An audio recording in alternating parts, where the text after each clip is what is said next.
Yes, football is back, but we still have a job to do. Welcome into Fantasy Baseball today on Monday, September 8th.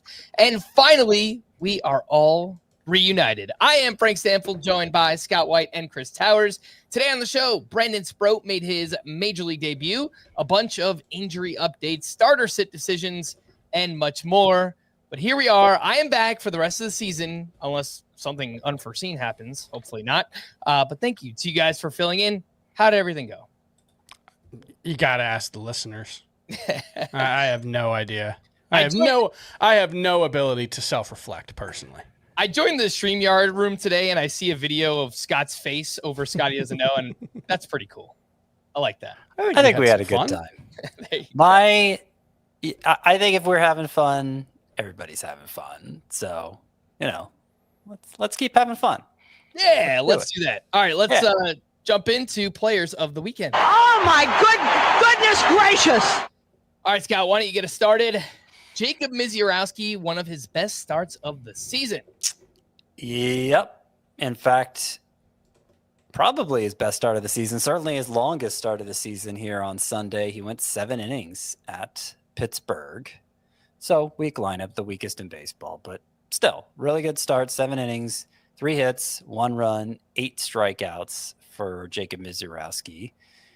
He did have 2 6-inning starts previously, but none since coming back from the IL. Right. It had been a while. And if you'll remember, it was a bold prediction. It was the sort of prediction you make, not totally believing it, but just being able to conceive of it. But I did say, after his first term back from the IL, I don't think we're going to see even a 5-inning start from Misiorowski rest of season. And now he's done that twice in his last 3 starts, and both were very good. He had 10 strikeouts in the 5-inning outing, and now he has a 7-inning outing. So, all bets are off. I'm not willing to make any more bold predictions about Misiorowski's workload going forward, but he does seem to be pitching really well. And the main way he's pitching well has been going on this whole time. A lot of strikes being thrown, 69% in this start. For his entire time in the majors coming in, it was 66%, which is very good.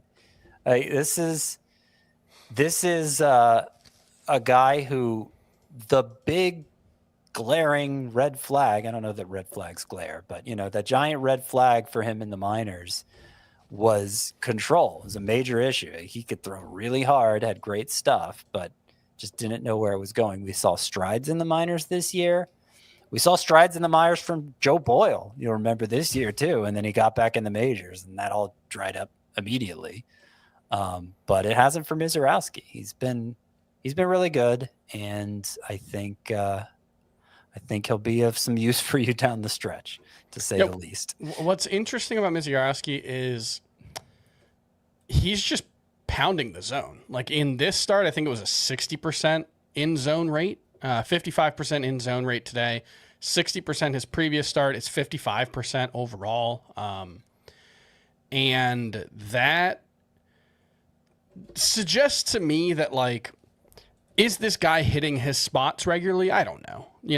I don't know if they're if he's dotting the corner all that often, as much as it's just, they can't touch you either way. Just aim for the middle.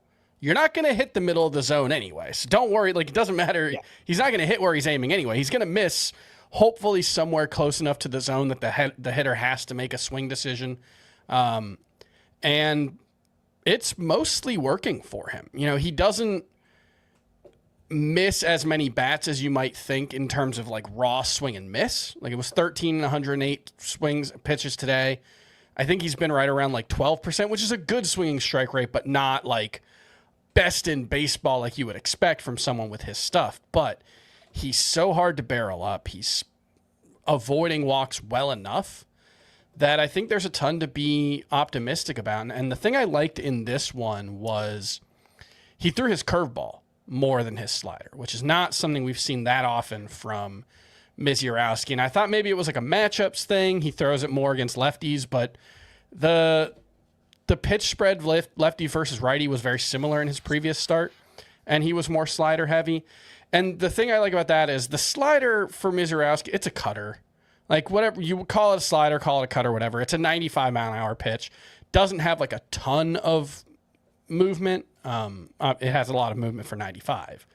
But the curveball has been the better whiff pitch. And so having the four-seamer, which you can get whiffs and generate weak contact with, the slider, I think, is going to be more of a contact suppression pitch. And so if the curveball emerges as a consistent put-away pitch, I think that's where the outcomes for Misiorowski could get pretty bonkers, looking ahead to 2026. It was coming in, it was a 14% swinging strike rate for Misiorowski. So okay. That's very, very good. Very, very good. Yeah. Mm-hmm. And he is only 66% started on CBS and faces the Cardinals this week, a team that has the lowest WOBA in baseball in the second half of the season. So if you had Misiorowski on your bench, change that. Get him back in your lineup. And finally, we can play this sound drop again. Because I'm the Miz, and I'm awesome! Yeah, he was awesome in that start. All right, Chris, let's go over to you. Hunter Greene making his case for maybe a top 5 pitcher for next season. Yeah, I mean, on a pure ability basis, I don't know if there are 5 pitchers I'd rather have than Hunter Greene right now, or for 2026. On a per inning, per start basis, he has been outstanding. It's his this was his second 12 strikeout effort since coming off the IL less than a month ago. It was 12 strikeouts against a Mets lineup that has just been demolishing everyone. That's 3 12 strikeout efforts on the season. Only Tarek Skubal has more. Among pitchers who have at least 200 innings since the start of last season, Greene is 5th in the majors in ERA. He's tied for 7th in WHIP, which is pretty surprising given his sometimes shaky control. He's basically been every bit as good as Zach Wheeler or Chris Sale over the past 2 seasons.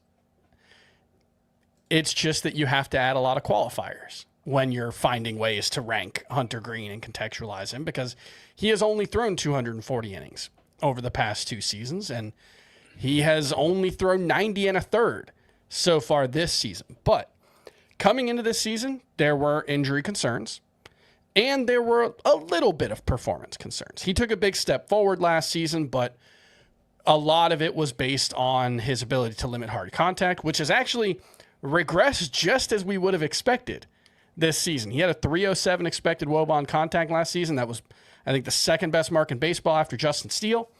It's 375 this year, which is a below average mark. It's just he has bumped his strikeout rate up again to 31%. He's cut his strikeout rate or his walk rate almost in half. And so whatever he's lost in the quality of contact suppression, he has made up for in the more sustainable aspects of pitching, strikeouts and walks. That's really what we want. We want you to get a lot of strikeouts and limit and walks, and he's doing both of those exceptionally well. It's just he went on the IL twice with a groin injury this season, and that's the least concerning thing about Hunter Greene's injury track record. He had an elbow injury last season. He had a shoulder injury back in 2022.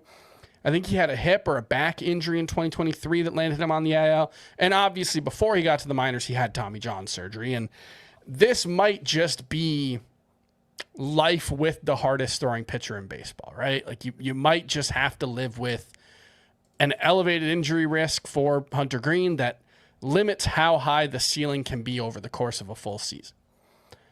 But I still think we have to talk about him as a top 12 starting pitcher for next season.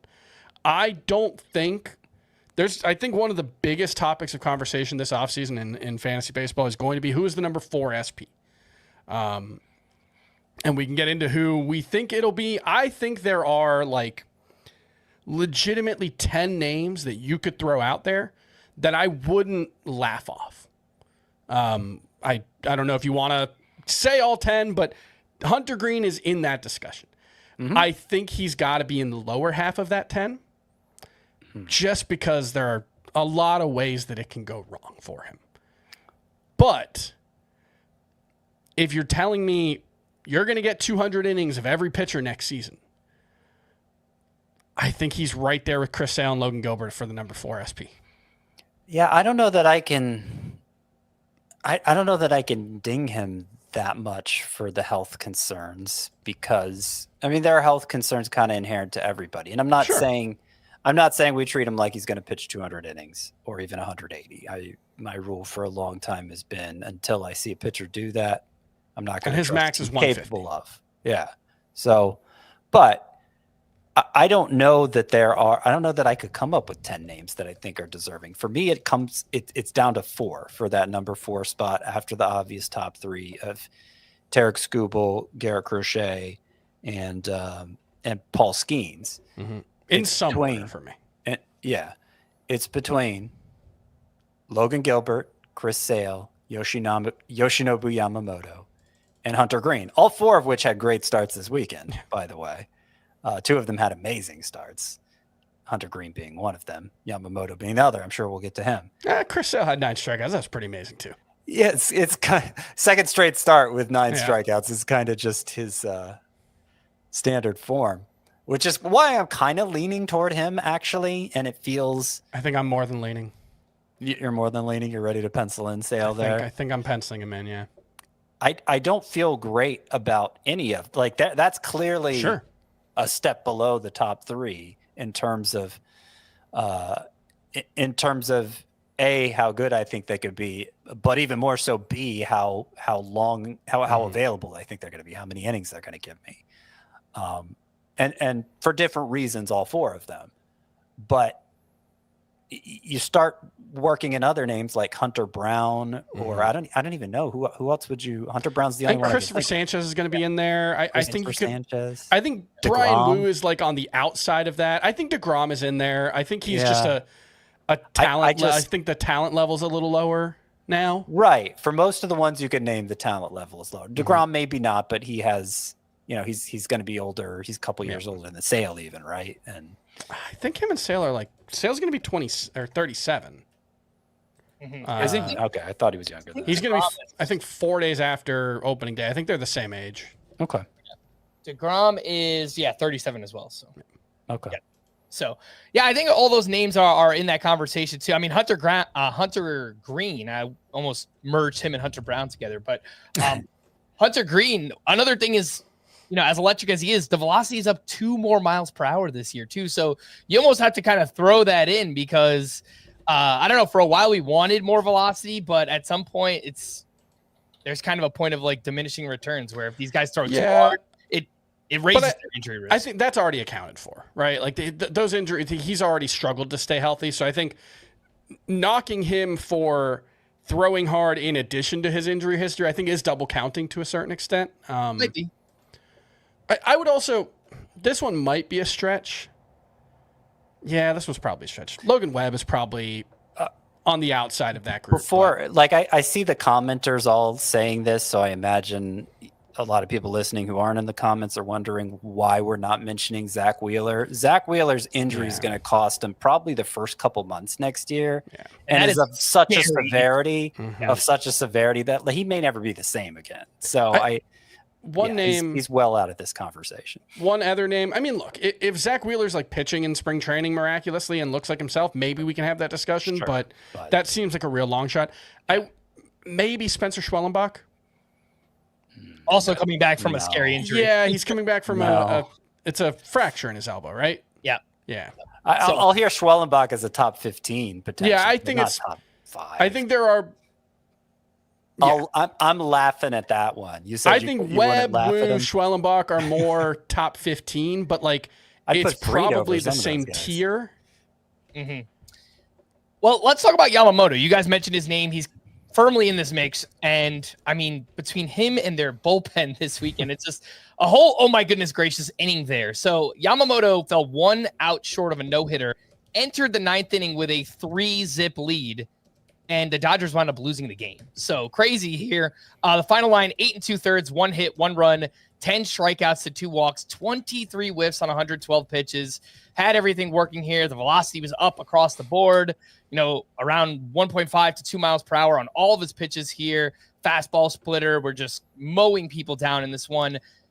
And then Blake Treinen entered with 2 outs in the 9th inning, a 2-run lead. He gave up a double, a hit by pitch, a wild pitch, a walk, and another walk. Tanner Scott came in, gave up a walk-off 2-run single here, took his 9th blown save. So Dodgers bullpen has been a problem for a while here. Yeah. Obviously, Yamamoto has been tremendous. Naturally, the Dodgers bullpen's been a disaster after having like 4 viable closers coming into the year. Yeah. Yamamoto, by the way, 4 straight quality starts, 10 strikeouts in back-to-back outings, has gone 7+ innings in 3 of his last 4. He also has, a bit of an injury thing from last year, dealt with that shoulder. So, I mean, he's, again, every pitcher we're talking about in that like top 5-ish range, they all have their kind of warts here. But man, Yamamoto is really he's coming on and he's kind of hitting his peak form here at the right time, right? As the Dodgers move towards and he was a workhorse in Japan. I think it's worth pointing out. So the shoulder issue last year, I don't know if it was him adjusting to a different size baseball, a different slickness of the baseball, or just stuff happens. He's throwing a baseball so many 100 times every already. 6 days. Yeah. It could have been any of those things, but it is the exception to the rule of Yamamoto's career of good health and big workloads. And I've actually, looking at his game log, I was surprised how consistently he's been pitching deep into games. 6 of his 11 starts from July on, this is Yoshinobu Yamamoto, 6 of 11 from July on have been 7 innings or more. Mm-hmm. So he's been giving the Dodgers some length, and I think taking on what I would consider to be a true ace workload. Mm-hmm. Yeah, I think when comparing him to Sale and Gilbert, I think specifically, I think there's a volume deficit for Yamamoto that I don't know if he quite makes up for with quality. Like, I think he's probably pretty close to as good as those guys. I might give the edge to, I think Sale might just be closer in terms of innings projected quality than to the top 3 than to the next tier. And that's part of why I'm just kind of going to start pounding the table for him as SP4. But with Yamamoto, they're going to be in a 6-man rotation next year, almost certainly. And so he probably has 3 starts left, and he needs to go 5 innings in each to get to it's almost impossible for him to get to 180 innings this season, right? Yeah, he's at 155. So, yeah. I guess if he makes 4 more starts and he goes 6+ in each, he could get there, but he's not going to make 4. It's asking a lot. So I think that's the problem, is the kind of best case scenario for Yamamoto is probably 175 innings. And so, look, that's probably just a fair expectation for every pitcher at this point. But Logan Gilbert, how many are going to get to 180? Logan Gilbert got to 200 last year, right?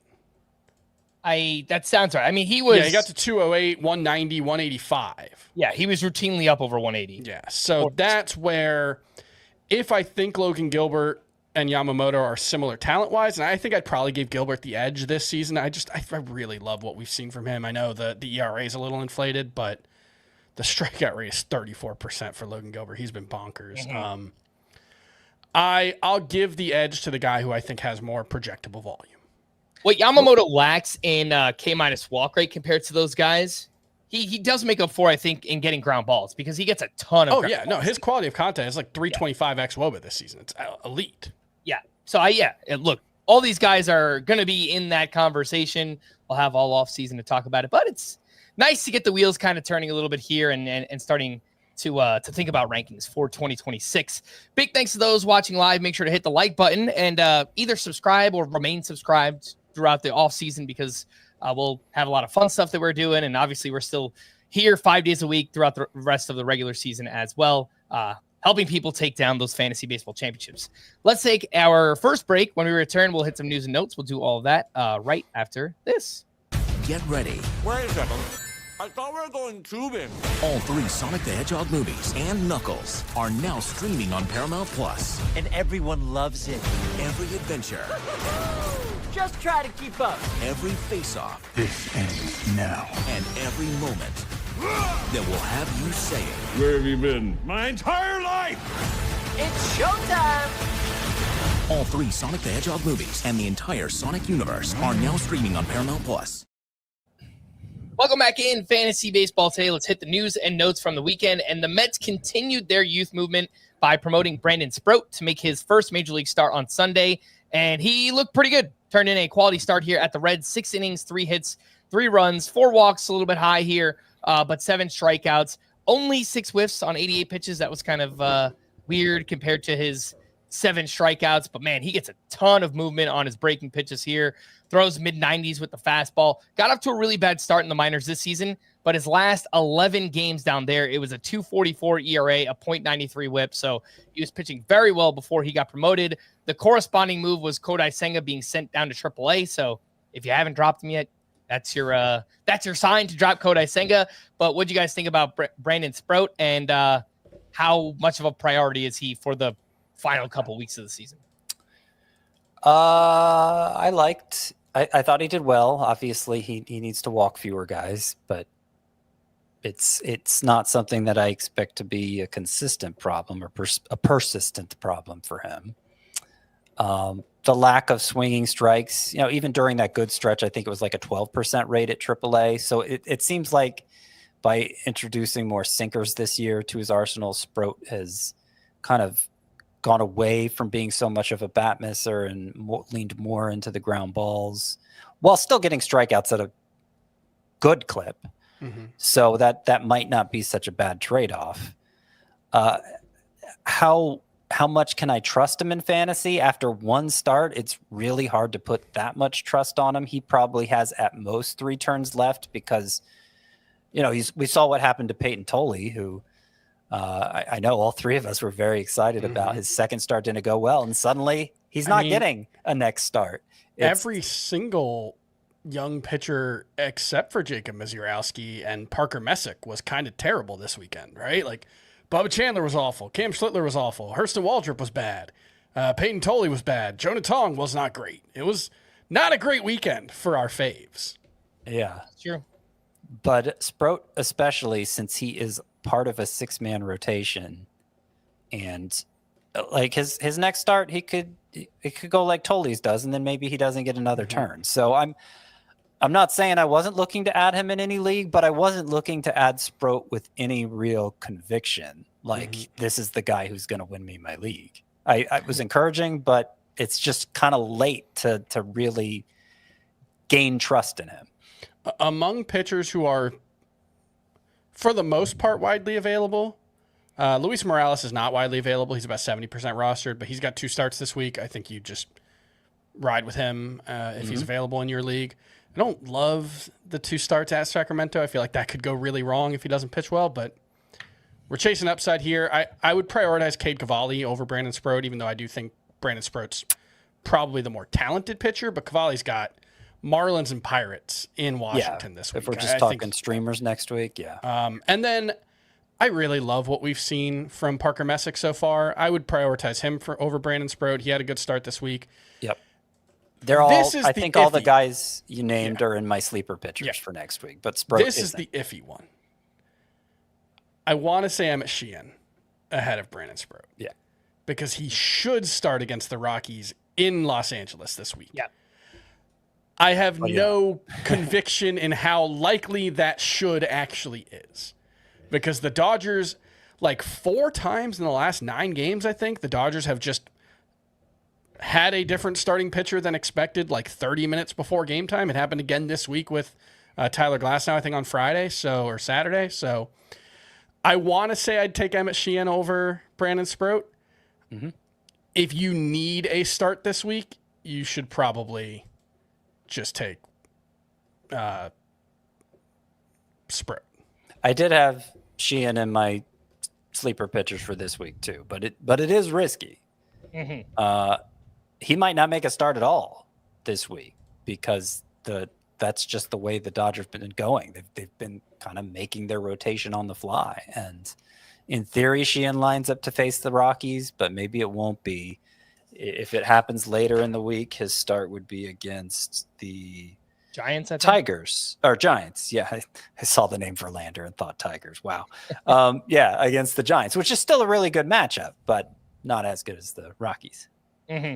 All right, next up, Daniel Palencia suffered a right shoulder injury on Sunday, also had a disastrous outing. He'll go for medical testing, but it does sound like he's going to miss some time here. It's a big loss. Palencia was having a breakout season, a 3 ERA, 118 whip, 22 saves for the Cubs. Who is next up? I guess is Brad Keller, who pitched in the 8th inning on Sunday, has been really good this season, a 2.17 ERA, 0.96 whip, over a strikeout per inning, gets a lot of ground balls. Fastball velocity is way up the season, 10% rostered on Keller. So I think 12-team roto leagues are deeper. If you had Palencia, you need a saves replacement, or you just need saves. I would be looking at Brad Keller. Yeah, that makes the most sense. He has been the 8th inning guy for a while. I think if it's not Keller, it's just because it's mixing and matching. Some other Palencia replacements here. Shallower leagues, Ryan Walker, who had a pretty bad outing this weekend as well. Abner Uribe, who's filling in for the Brewers, but Trevor McGill is trying to return when first eligible. We'll see if that's actually true or not. And Jose Ferrer, who has pitched really well since taking over the closer role for the Nationals. So I think all of those are totally fine. And then in deeper leagues, Victor Vodnik and Sean Armstrong were two that I found for saves. All right. Yep. I think Armstrong might be ahead of Ferrer for me. He's gotten each of the Rangers' last 4 saves. His whip on the year is like 0.8. I think he has a long track record of being kind of a mediocre reliever, but he's been great this year and is getting the chances. All right. Trey Turner left Sunday's game with a right hamstring strain. He went on the IL last year, but that was with the other hamstring, the left hamstring. Replacements for Turner this week. Otto Lopez is one of Scott's sleeper hitters. Also, Colson Montgomery just keeps on hitting home runs. Jordan Lawler has been playing and actually stole a base this weekend. Ha-Seong Kim is getting some run with the Braves. J.P. Crawford was a name just because the Mariners have really good matchups this week. Anybody else come to mind, or you guys just in agreement with those as shortstop replacements if Trey Turner needs to miss time? I think those are fine, yeah. All right. Bobby Witt Jr. left Friday's game with back spasms, then missed Saturday and Sunday. What's the latest on Bobby Witt Jr.? Do you guys plan to start him this week? It's going to be really hard to sit Bobby Witt. Yeah. So he did have an MRI and it came back negative. So it's just a matter of the back spasms calming down enough for him to play. But it's hard to put a timeline on that. I just think I need a really, really good shortstop alternative to consider sitting him. It wouldn't be picking up Ha-Seong Kim off the waiver wire. Fair enough. Kyle Tucker has missed 4 straight with left calf tightness and is not expected to return on Monday either. Do you guys plan to bench Kyle Tucker this week? I think this one you probably should, yeah. Yeah. Though they did say he's getting closer to returning. It won't be Monday, but it's getting closer. In 5 outfielder league, I might risk it. Christian Yelich has missed 5 straight with a back injury, and of course, he does have a long history of back injuries. Starter sit Christian Yelich this week. So I'm planning to start him even in my 3 outfielder head-to-head league where I'm in the semifinals because he did take batting practice without issues Saturday, and there was some hope he could return Sunday. It's still risky, but it sounds like he's trending toward returning very soon. Tyler Glasnow was scratched from his start Friday due to back tightness. The plan is to have him start early this week for the Dodgers, but as you guys have pointed out, they are pretty unpredictable right now. What are we doing with Tyler Glasnow? I lean towards sitting him. He could go out and strike out 9, and it wouldn't be surprising, but it could also be a 3-inning start. You know, I think it's probably not worth the trouble. Bo Bichette was out of the lineup Sunday after a tough collision at home plate on Saturday where he banged up his left shin, but he did come back into that game. There was a lengthy rain delay. I was at that game, and it was like a 2-hour rain delay. It was crazy. Did you stay? Yeah, I did. Wow. Yeah, so it's all yeah. Starter sit Bo Bichette this week. What do you guys think there? I'd start. All right. Yeah, it seemed kind of like a day off. Cole Reagan started a rehab assignment on Sunday. 3 innings, 1 run, 7 strikeouts, 0 walks. He got up to 45 pitches, averaged 95.3 miles per hour with his fastball. He topped out at 97. So It's right where he was before the injury. we see him. Maybe he makes one more rehab start and they bring him back, but That would be my guess, yeah. yeah, maybe we get like 2 or 3 starts from Cole Reagan's, and all of a sudden the Royals are pretty close to a wild card spot too, so they could use him. Maybe he'll be the number 4 pitcher next year. Cole Reagan's. Maybe. Like from a skills perspective, he looked really good before he got hurt. Maybe he's in that discussion. Yeah, I hadn't considered that. There had to have been some guys who are hurt right now that I hadn't considered. Yeah. Yeah. I'm not being that serious, but like, let's say they make the playoffs and Cole Reagan's like has some like a couple of monster starts in the playoffs, then we probably are talking about him at least in that top 6-7 range. Dodgers catcher Will Smith has a bone bruise in his right hand that he'll need to manage for the rest of the season. Michael King is expected to return from the IL this week. I'm guessing we're keeping him on the bench for that first turn back, right? Yeah, I would. Samuel Basallo left Saturday's game after taking a foul tip off his right hand. X-rays were negative, but he was out of the lineup here on Sunday. So in 2 catcher leagues, I did pick up a third catcher just in case he's going to miss a couple of games here. Again, that's Samuel Basallo. Nick Lodolo has been cleared to start Monday after missing his last start with an illness. Are you guys good with to start Lodolo this week? I have him near the top of the advisable in most cases tier of the 2-start pitcher rankings. So probably start him. Kyle Finnegan was placed in the IL with a right adductor strain, retroactive to September 1st. So Will Vest could see even more save opportunities moving forward. Max Muncy of the Dodgers is expected to be activated on Monday. Are you guys throwing him back in there? If you need a third baseman, and a lot of people do, I think that's probably better than what you've been making do with off the waiver wire. Spencer Strider had his start pushed back from Sunday to Tuesday. They said it's not injury related. They just wanted to get Strider more rest. Ryan Weathers will join the Marlins rotation this week. My guess is just a wait and see approach for fantasy, right? Ryan Weathers? Yeah. Alec Burleson is expected to be activated from the IL on Monday. Spencer Arrighetti went on the IL with right elbow inflammation. He'll miss the rest of this season, but his UCL is intact, and he doesn't expect to need surgery. Others who went on the IL this weekend, Ryan Jeffers with a concussion, Dalton Rushing with a bone bruise in his right shin, Nestor Cortez with a biceps injury, Adolis Garcia with a right quad strain, and Connor Norby with a left quad strain. Before we get to the dog of the week, although I thought about just making this lady the dog of the weekend. The lady who stole the ball in that Marlins-Phillies game, just completely unhinged, man. What is going on here? That was weird. It was just weird. That's my only response. It's just weird. Like, act like an adult. I don't know. Crazy stuff. Yeah, it's crazy stuff, man. I don't. It makes me a little uncomfortable, the attention these things get. I agree with that. Yeah, like everything about like all the attention. Okay, it was an uncomfortable interaction where at the very least it seemed like she didn't behave appropriately, but like they're being interviewed on the news and stuff like everything from him getting this gift basket from the Marlins organization to I thought that was nice. It was nice, but and then like of course you get the let's identify this woman and try to ruin her life, and it's like okay, like I don't know that her bad behavior in that moment justifies that. So I agree with that. That's my biggest takeaway from the whole thing. You know what? It kind of worked out for the kid though, with all the perks that he wound up getting out of this. So it was pretty cool for him. I guess not in the moment, but the way everything kind of turned out was good for the kid there. All right, let's get into the dog of the weekend. Chris, you're up. Yeah, now it's time for the Dog of the Week segment, brought to you by Boehringer Ingelheim, the maker of NexGard Plus, Afoxolaner, Moxidectin, and Pyrantel chewable tablets. Use with caution in dogs with a history of seizures or neurologic disorders, and ask your vet if NexGard Plus is right for your dog. And Dog of the Week this week is Bubba Chandler, who finally got that first Major League start and proceeded to, I don't know, Do something in the bed that your dog might do. And it's so hard to know what to make of Bubba Chandler at this point. I have no idea.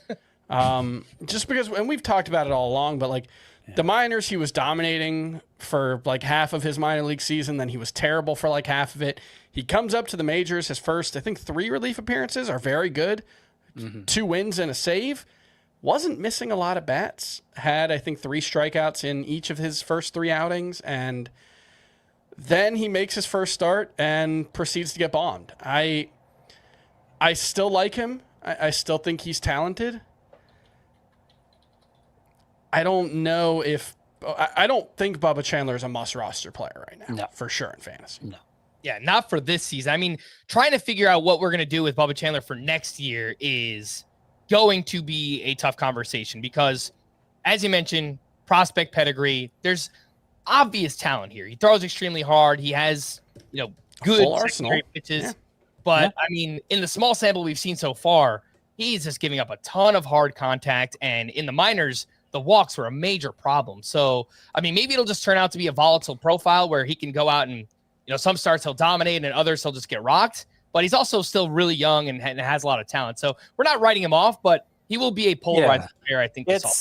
I don't know that it'll be that polarizing. I think he'll just be a late round flyer. Mm-hmm.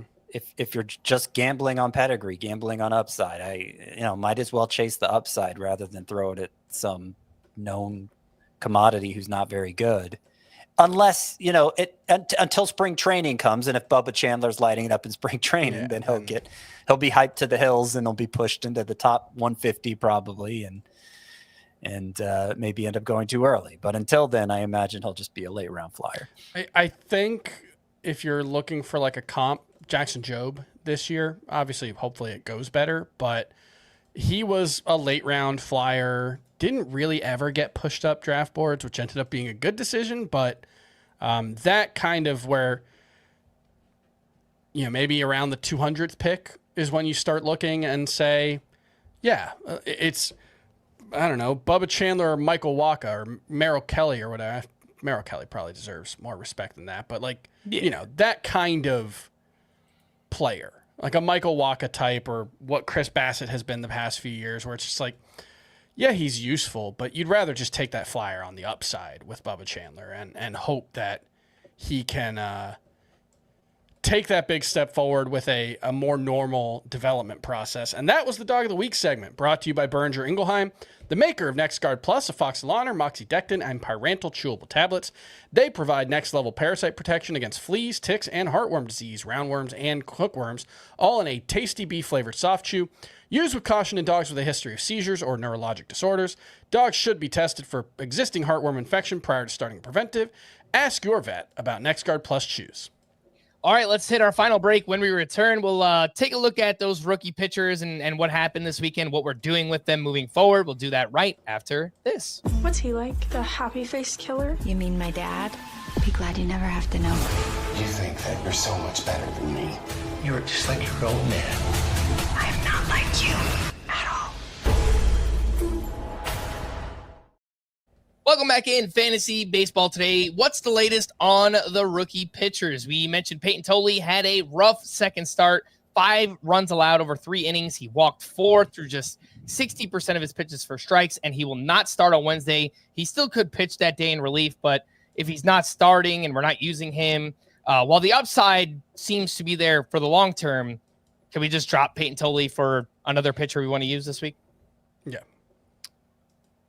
That's fine. I'm not dropping him in every league where I picked him up in like 5 leagues after that. And I'm not dropping him in all of them, but I am dropping him in a couple where he was just the low guy on the list for me, because it's hard to say for sure you're going to get any use out of him going forward. But when they say he'll work in relief in his next outing, I'm picturing like we saw from Ian Seymour this weekend, where he follows an opener basically. Mm-hmm.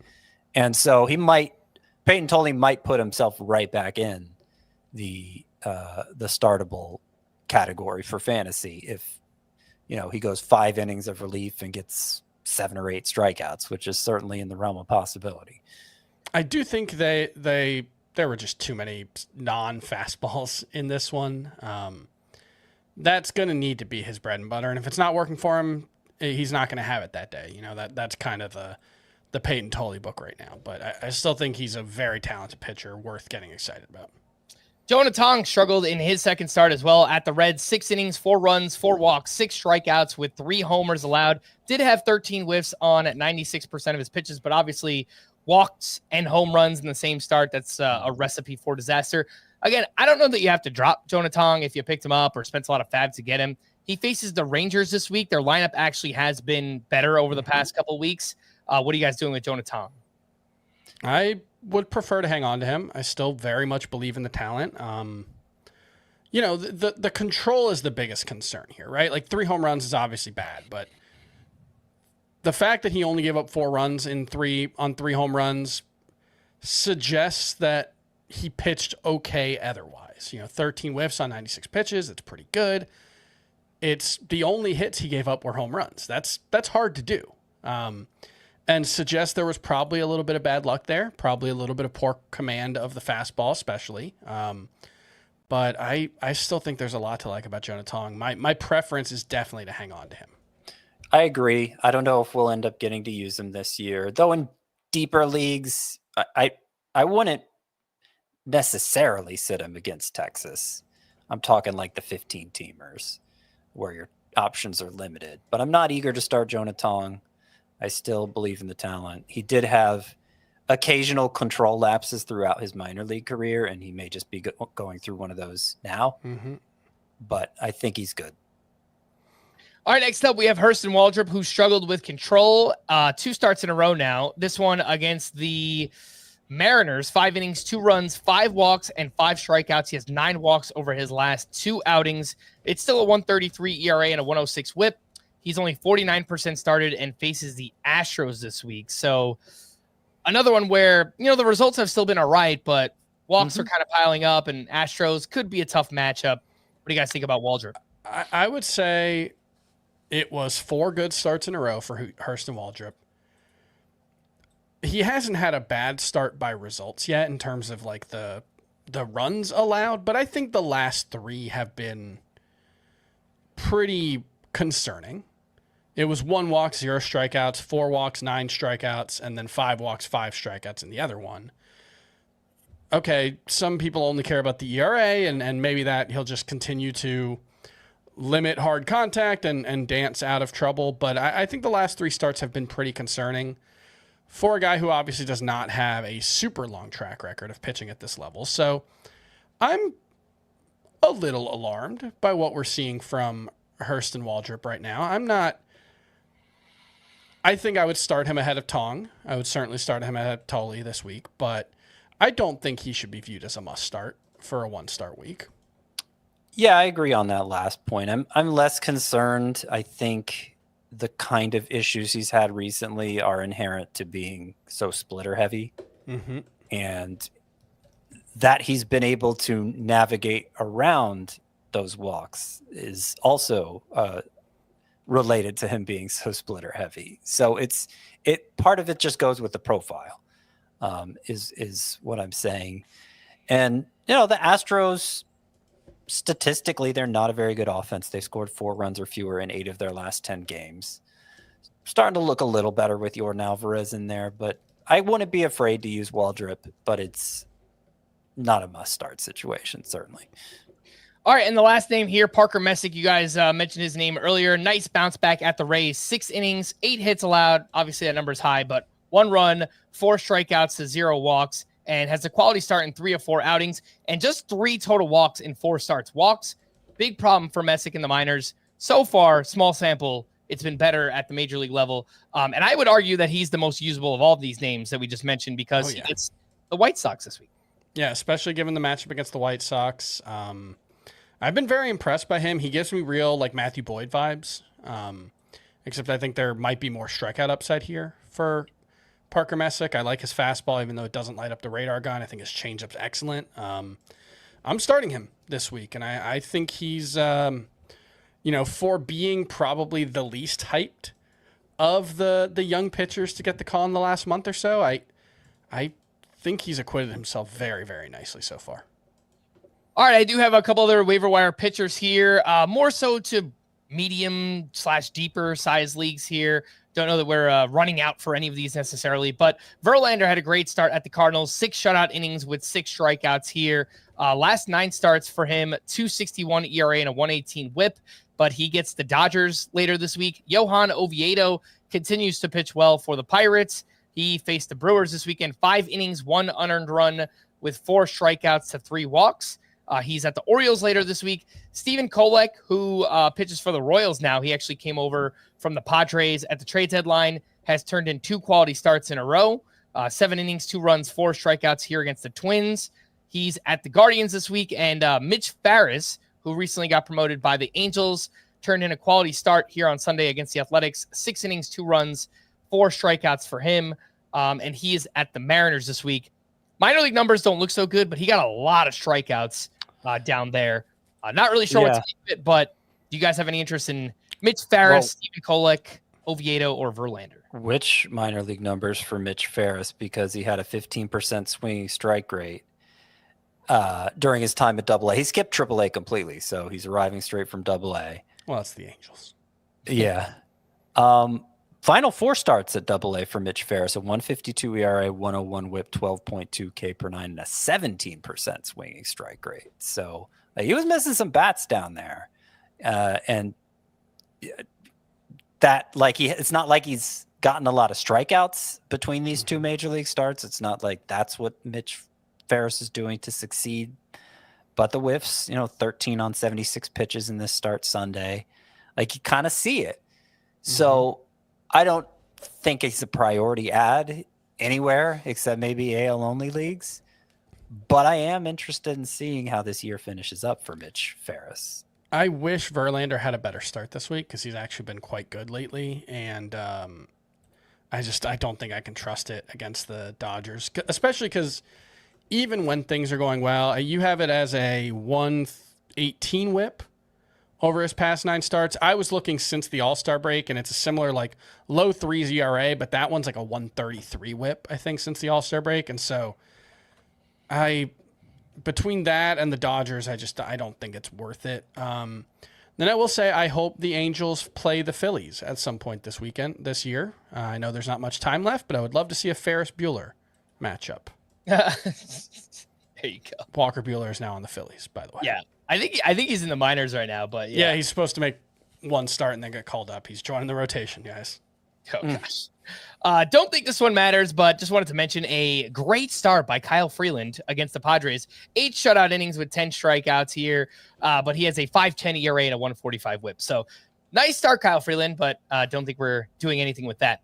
Drop-o-meter for 3 names that I have here. Jack Flaherty, another bad outing, this time against the White Sox.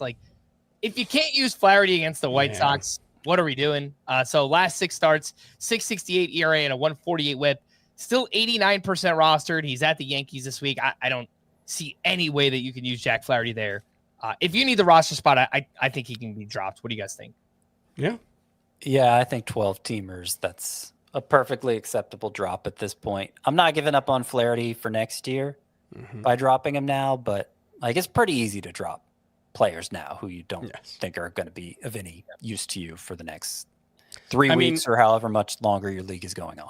Worst case scenario, you drop him and you miss out on 3 good starts. That's literally the worst case scenario if you drop Jack Flaherty. Yusei Kikuchi over his last 12 starts has a 6.52 ERA and a 1.67 WHIP.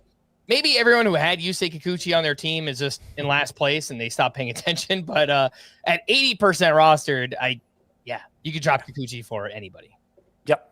Yep. And then Max Scherzer has allowed 4 earned runs in 3 straight at the Yankees this weekend. Obviously, a tougher matchup. Gets the Orioles this week.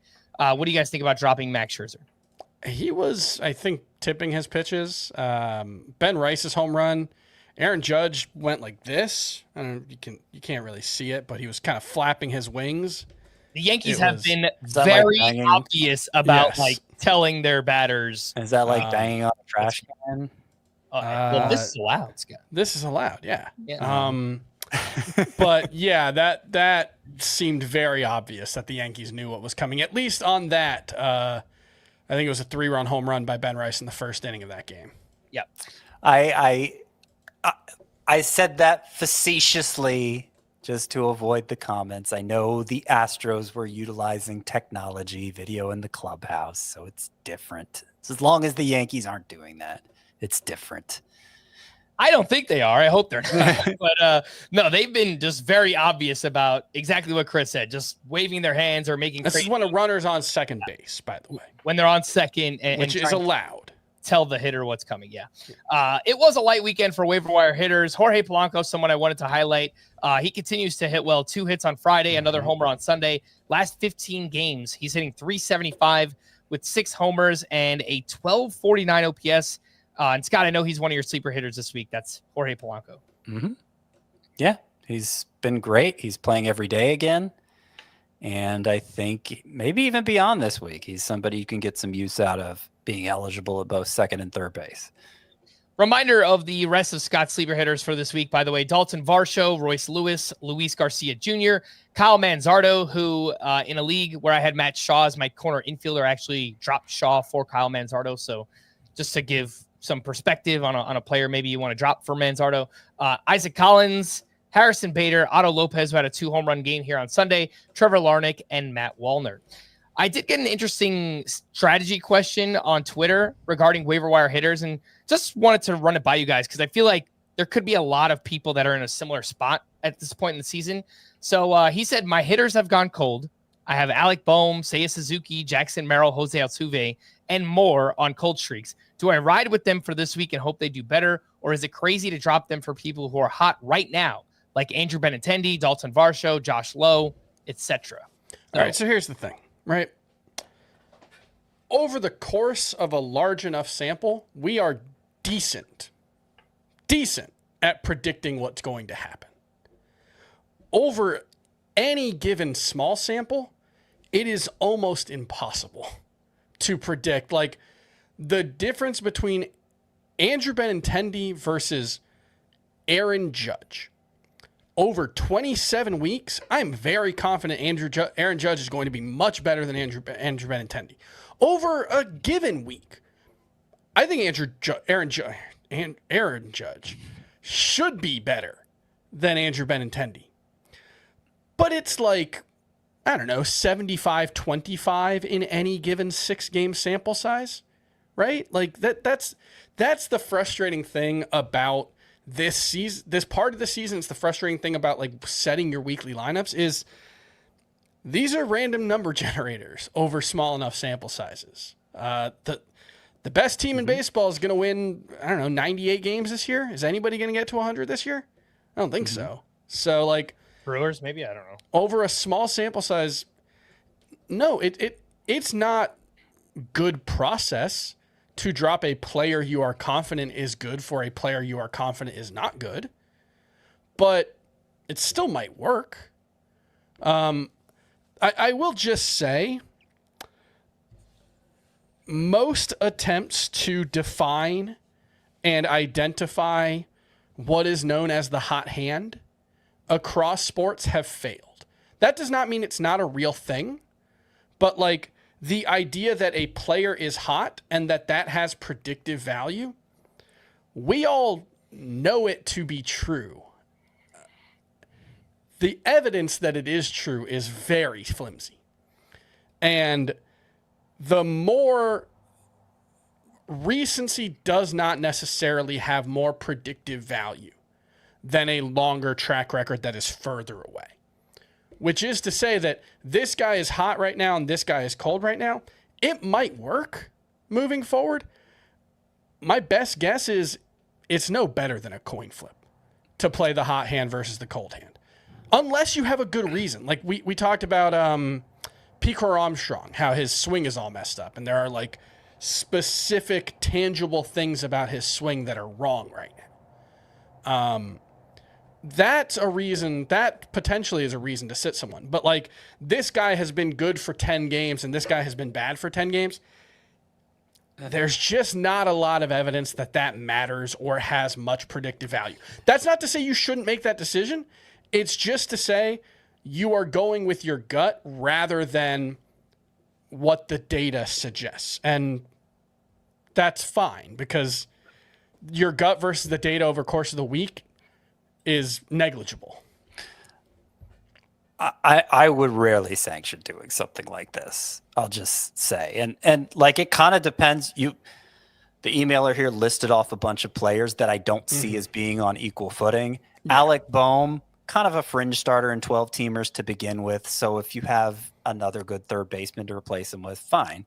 If you could say Alec Boehm for Dalton Varsho right now, because I just think Dalton Varsho is better than Alec Boehm. Right, they're at least on a similar range in terms of how good they are.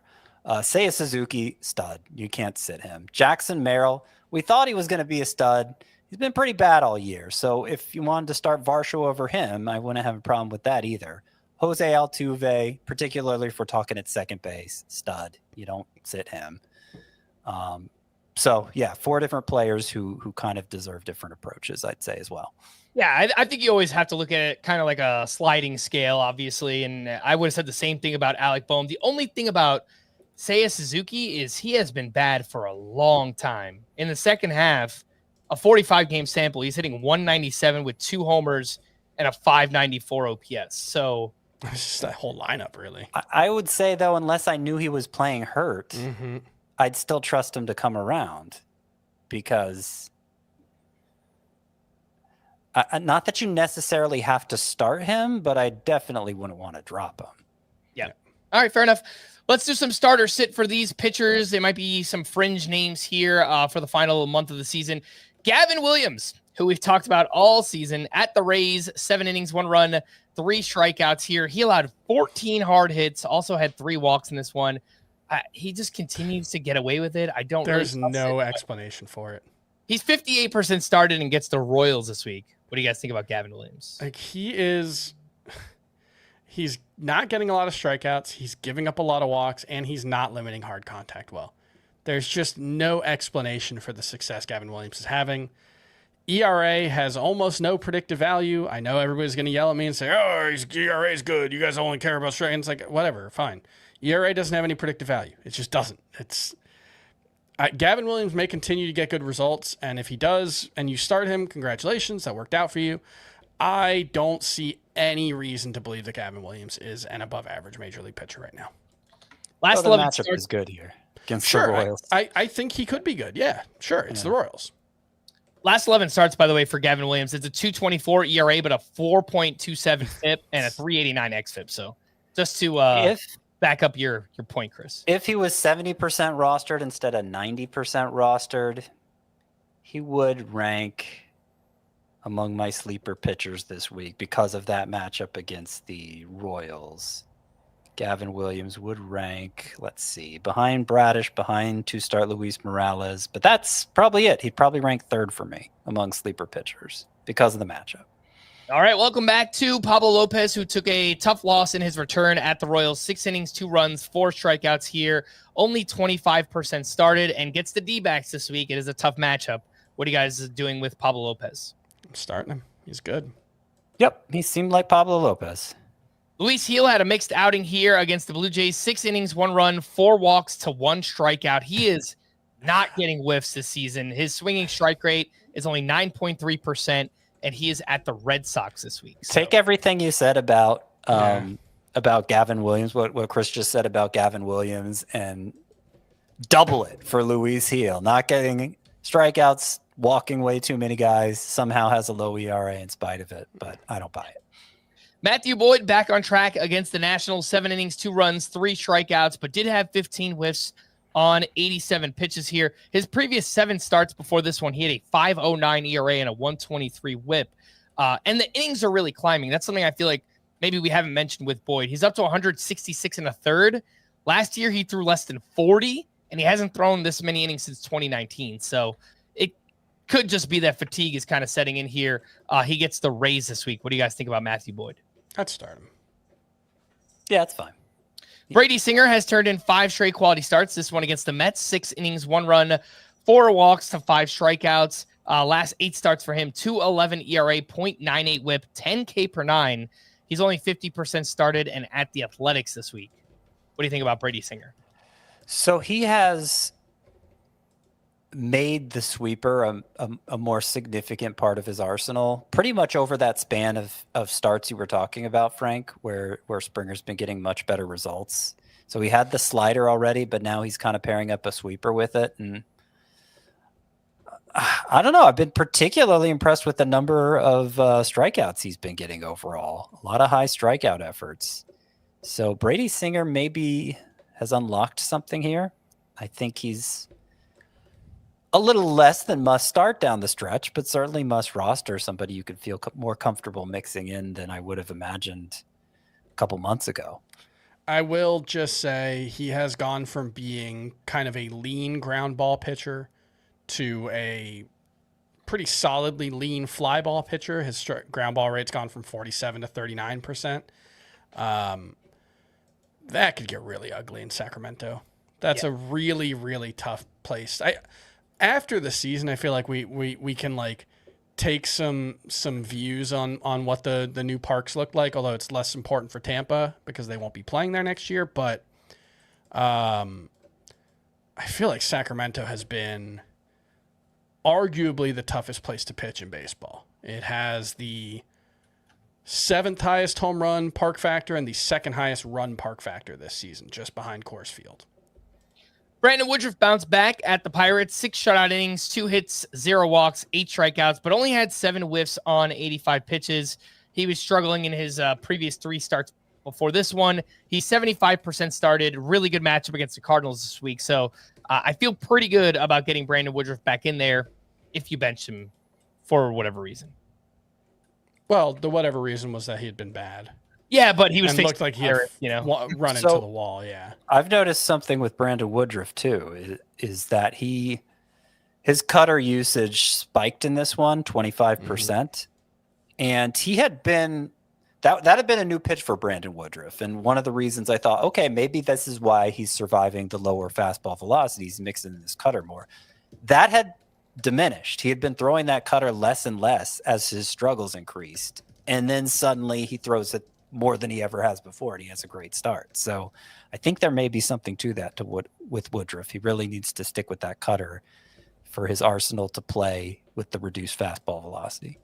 Last name on this list, Luis Castillo bounced back at the Braves, 6 innings, 1 run, 6 strikeouts, 0 walks, had 19 whiffs on 82 pitches, 12 of those on his fastball.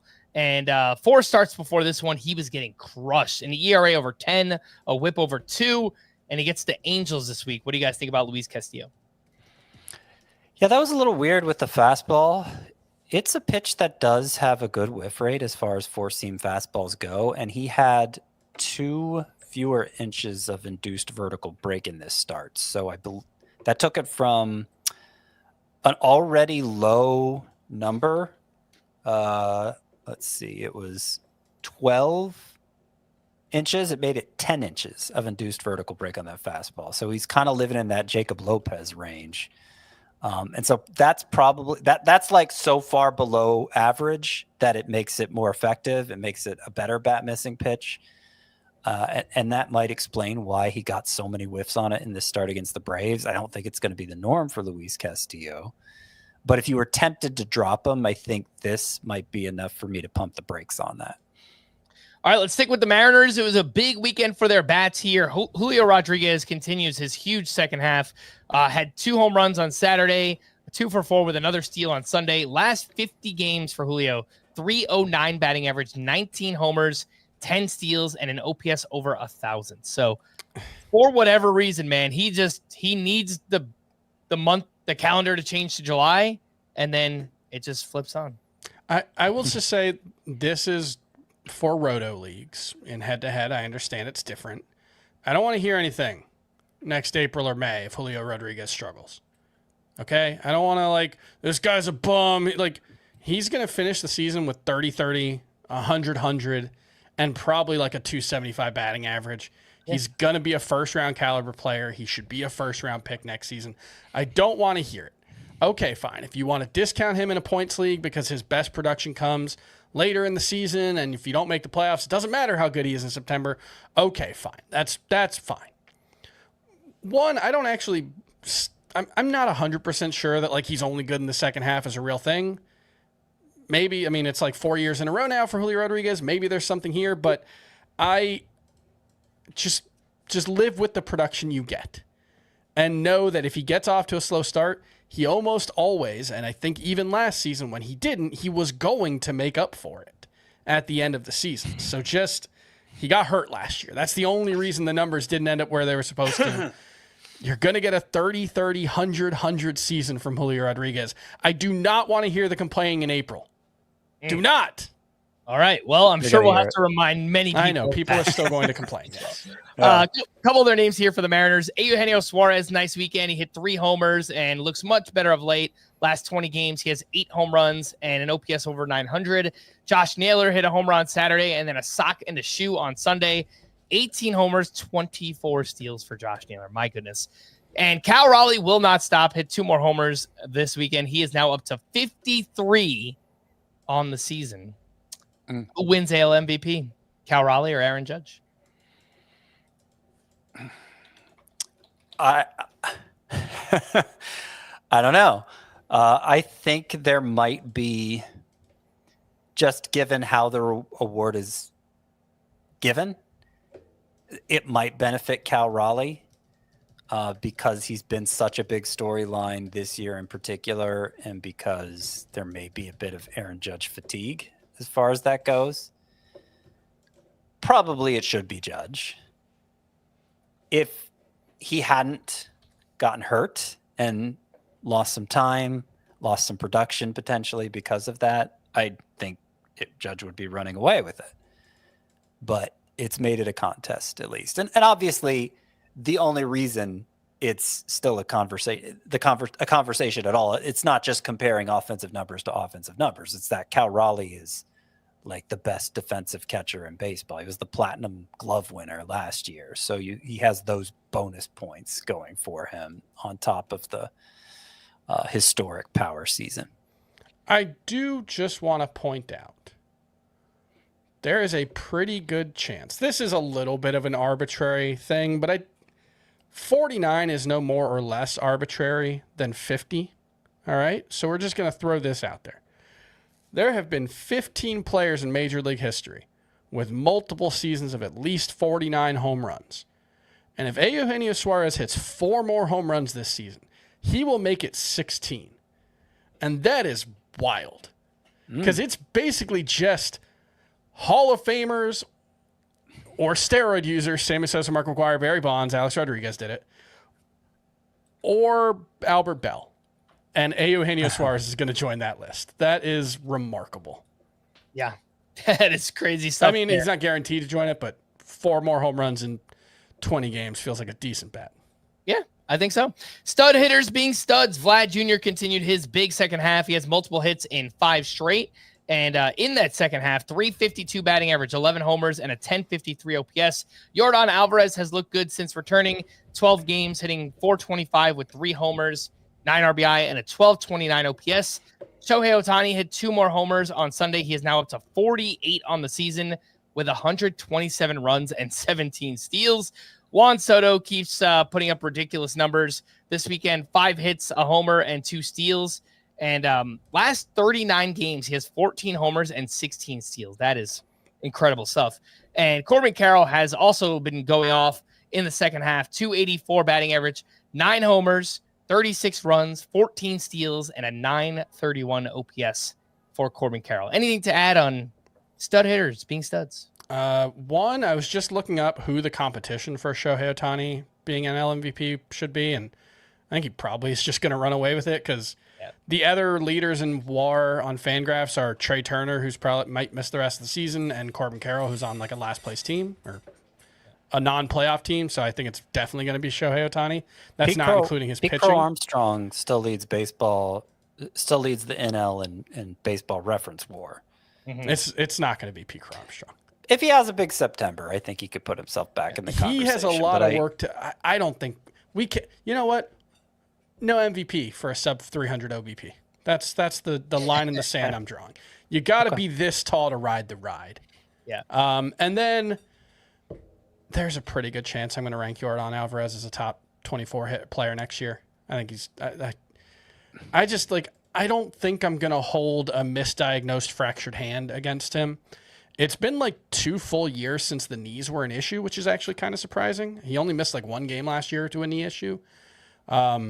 His underlying numbers still look as good as they ever have. I still think like maybe I don't rank him top 24 if I don't need to, like if people really bury him in the rankings, but I still think this dude is like going to have a 50 homer, 300 average season at some point. Couple other hitting leftovers. Hunter Goodman putting the finishing touches on his breakout season, hit 2 more homers this weekend. 29 home runs now for the season for Hunter Goodman. Big weekends for Stephen Quaney at 5 hits and 5 steals. Nice to see that after an awful August for him. Joe Adell hit 2 more home runs. He's now up to 35 with 94 RBI, and that is just your latest reminder that progress is not linear for high-end prospects. Sometimes it takes these guys a couple years to figure it out, and it kind of feels like that is happening right now for Joe Adell. Some other pitching leftovers. Part 1, Tarek Skubal continues to dominate this time against the White Sox. 7 shutout with 6 strikeouts for him. Hunter Brown outdueled Jacob deGrom, 6 shutout innings with 8 strikeouts. Logan Gilbert, a strong start at the Braves, 6 innings, 1 run with 7 strikeouts. And Chris Sale has looked great in his 2 starts back against the Mariners, 6 2/3, 1 run allowed with 9 strikeouts. Anything to add on Sale, Gilbert, Hunter Brown, or Tarek Skubal? Nope. We said what needs to be said. All right. Next up, we have Quinn Priester, who continues his breakout season at the Pirates. 7 innings, 2 runs with 6 strikeouts. He actually set a Brewers franchise record with 11 straight winning decisions for Quinn Priester. My gosh.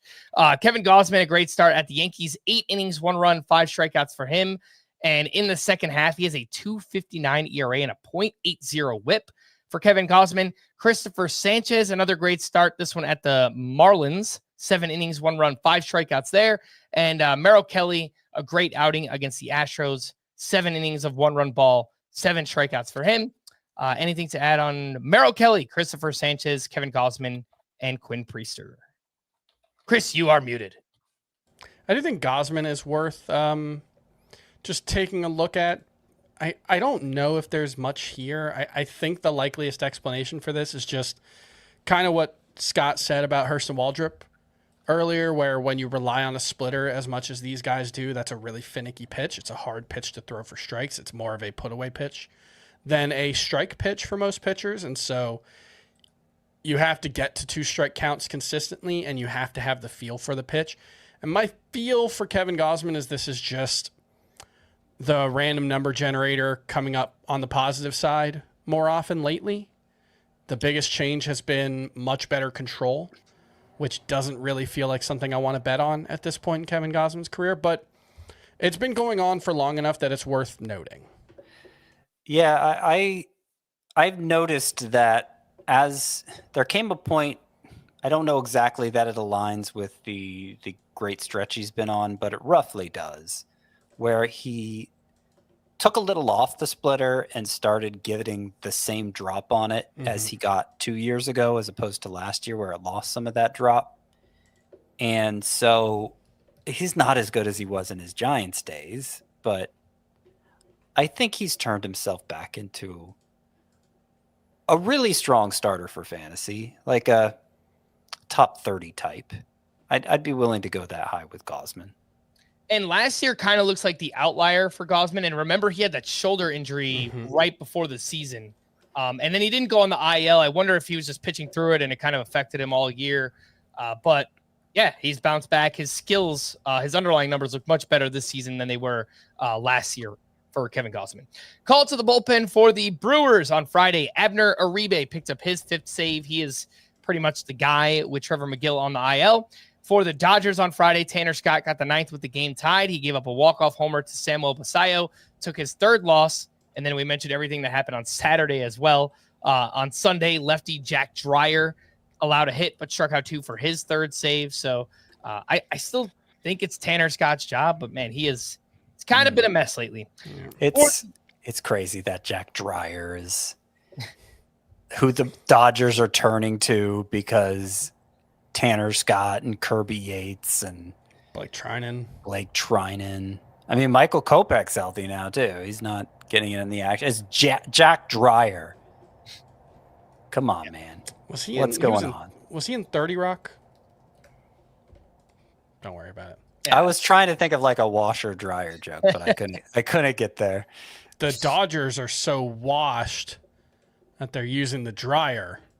I mean, I was trying to come up with a good washer dryer Okay, joke. well, you didn't specify that. For the Rockies on Friday, Victor Vodnik allowed 2 base runners but picked up his 7th save. He's pretty much their closer now. For the Nationals on Saturday, Jose Ferrer pitched in the 8th inning with a 1-run lead. He struck out 2. Cole Henry got the 9th. He allowed a hit but picked up his 2nd save. And then on Sunday, Ferrer got the 9th. He allowed 2 base runners but picked up his 7th save. Sometimes they do use him earlier if there's lefties coming up, but he mostly has been the closer for the Nationals. For the Giants on Saturday, Ryan Walker got the 9th with a 2-run lead. He gave up 3 runs on 4 hits. Without recording an out, he took his 6th blown save and 5th loss. For the Reds on Sunday, Emilio Pagan was unavailable. Tony Santillan got the 9th with a 2-run lead. He allowed a run but picked up his 5th save. For the Marlins on Sunday, Lake Bacher got the 9th with a 2-run lead. He gave up a run on a hit and 2 walks, but picked up his 3rd save. Calvin Fauché pitched in the 6th. Somebody named Michael Peters pitched in the 7th. Ronnie Enriquez pitched in the 8th. And then it was Bacher in the 9th. So the Marlins do not have a closer, and they never will ever again. For the Cardinals on Sunday, with a 1-run lead, Jojo Romero pitched in the 8th. Riley O'Brien got the 9th, and he picked up his 3rd save. And for the Rangers on Sunday, Sean Armstrong got the final 4 outs for his 7th save. And as Scott mentioned earlier, he has the last 4 saves for the Texas Rangers. To stream or not to stream on Monday, we have Ryan Bergert at the Guardians, Slade Ciccone on the other side facing the Royals, Cade Cavalli at the Marlins, Jose Quintana at the Rangers, Darvish faces the Reds, Nabil Crismatt at the Giants, and Luis Morales is home against the Red Sox. Morales, I like him more as a 2-start guy than as a daily streamer because it is a somewhat tough matchup and a very tough place to pitch. But I think he's the clear top option. I would go Cavalli and probably Bergert 3rd. Yeah. I also like Nabil Crismatt, though, like Chris was saying for Morales, I like him more as a 2-start guy than a 1-start guy. And then on Tuesday, we have Will Warren facing the Tigers. Sean Manaea is at the Phillies. Luis Garcia of the Astros is at the Blue Jays. Jack Leiter facing the Brewers. Zebby Matthews at the Angels. Jeffrey Springs home against the Red Sox. And Emmett Sheehan maybe against the Rockies. But if it's a definite, if it becomes a definite lead for Sheehan, he's number 1. I also like Zebby Matthews at the Angels as he's introduced a sinker and gotten better results. Angels very strikeout prone still. So those would be the clear top 2 for Tuesday. I'm not sure. There's a 3rd one I like enough to recommend. I don't love the matchup, but he's pitched Brewers. well lately. Yeah, Brewers. We saw what they just did against Bubba Chandler, right? There are 2 interesting ones in terms of talent, Luis Garcia and Jack Leiter, but I just don't like the matchups. Yep. Right. All right, we're going to wrap there for Scott and Chris. I am Frank. Thanks as always for tuning in to Fantasy Baseball today. Please make sure to follow and leave a 5-star rating on Apple or Spotify, and we will be back again tomorrow. Bye-bye.